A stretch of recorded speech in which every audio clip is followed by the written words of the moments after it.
Hello बच्चों, let's read this question. The question say that synthetic rubber is option A polyester, option B polyamide, option C polysaccharide, option D polyhalodine. Question में बोला गया synthetic rubber है, चार option given है, चारों में से करेक्ट को आइडेंटिफाई करना है।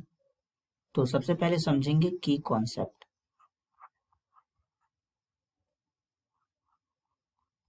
की कॉन्सेप्ट होगा preparation of synthetic rubber. Preparation of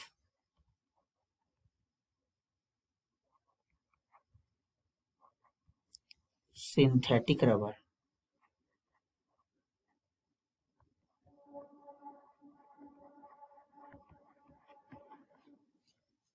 synthetic rubber जो है ये क्लोरोप्रीन के पॉलीमराइजेशन से बनता है।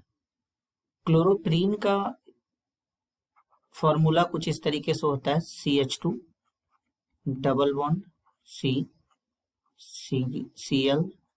CH double bond CH2। इसे क्लोरोप्रीन कहते हैं। क्लोरोप्रीन, इसी क्लोरोप्रीन को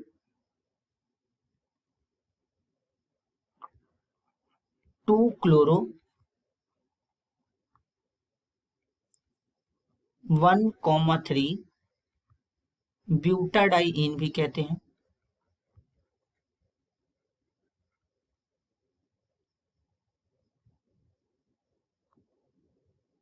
इसका पॉलीमराइजेशन कराएंगे तो पॉलीमराइजेशन कराने पर बनेगा synthetic rubber. CH2 single bond Cl double bond CH single bond CH2 और यहाँ पर N लगा देंगे। इस सिंथेटिक रबर को यहाँ पर बोलेंगे नियोप्रीन। नियोप्रीन कहते हैं। अब ये जो क्लोरोप्रीन है इसे पॉलीहेलोडाइइन भी कहते हैं। पॉलीहेलोडाइइन भी कहते हैं।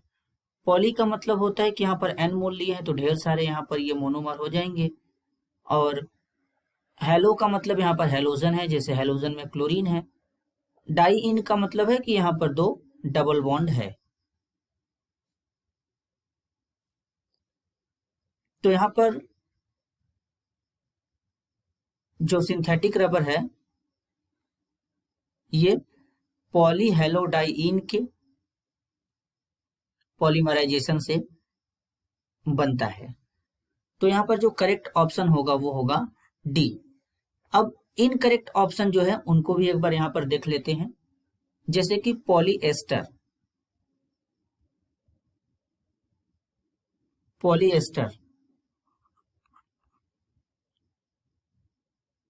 पॉलीएस्टर जो होता है इसका सबसे अच्छा एग्जाम्पल है डेक्रोन। अब जो डेक्रोन है ये इथैलीन ग्लाइकॉल और टेरिथैलिक एसिड के पॉलीमराइजेशन से बनता है। तो यहाँ पर N मोल लेंगे इथैलीन ग्लाइकॉल और टेरिथैलिक एसिड लेंगे। एक बेंजीन रिंग यहाँ पे इस तरीके से बना देंगे COOH। इसे टेरिथैलिक एसिड कहते हैं। जब इन दोनों का पॉलीमराइजेशन कराएंगे तो यहाँ पर डेक्रोन बन जाएगा इस तरीके से OCH2 CH2 OC double bond O।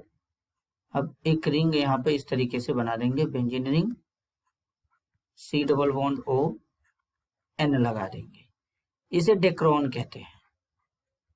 और ये जो डेक्रोन है ये पॉलीएस्टर का एग्जाम्पल हो जाएगा, तो ये इसमें पॉलीएस्टर कहते हैं। पॉलीएस्टर इसलिए कहते हैं क्योंकि यहाँ पर पॉली का मतलब होता है ढेर सारा और एस्टर का मतलब इसमें एस्टर यहाँ पर एज ए फंक्शनल ग्रुप है, तो इसलिए इसको पॉलीएस्टर कहते हैं। ये एस्टर ग्रुप है। इसी तरीके से ऑप्शन बी भी इनकरेक्ट है, इसको भी चेक कर लेते हैं। Polyamide, polyamide. अब पॉलीअमाइड में जैसे कि नायलॉन 6 आ जाएगा। नायलॉन 6 जो है ये एडिपिक एसिड और हेक्सामिथिलीन डाइएमीन इन दोनों के पॉलीमराइजेशन से बनता है। तो सबसे पहले एडिपिक एसिड लेंगे एनमोल, CH2 4 COOH, इसे एडिपिक एसिड कहते हैं। एनमोल लेंगे हेक्सामिथिलीन डाइएमीन, CH2 6, यहां पर हो जाएगा NH2, क्योंकि डाइएमीन है तो NH2 दो बार हो जाएगा। अब इनका पॉलीमराइजेशन करा देंगे हाई प्रेशर पे, टेम्परेचर रहेगा 553 केल्विन का, तो बनेगा नायलॉन 6। इसका स्ट्रक्चर कुछ इस तरीके से बन जाएगा। NH CH2 यहां पर ले लेंगे, NH C double bond O CH2 4 C double bond O और N लगा देंगे। इसे नायलॉन 6 कहते हैं, नायलॉन 6 कहते हैं, नायलॉन 6 कहते हैं। अब इसे पॉलीएमाइड इसलिए कहते हैं क्योंकि इसमें अमाइड यहाँ पर फंक्शनल ग्रुप प्रेजेंट है।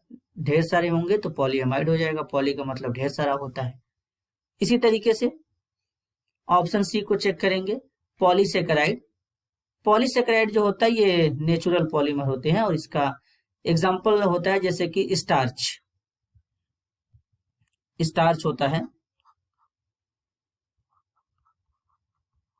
और स्टार्च का जो केमिकल फॉर्मूला होता है वो होता है C6H5, सॉरी यहां पर C6H10 होगा, C6H10O5, N लगा देंगे। इसे स्टार्च कहते हैं,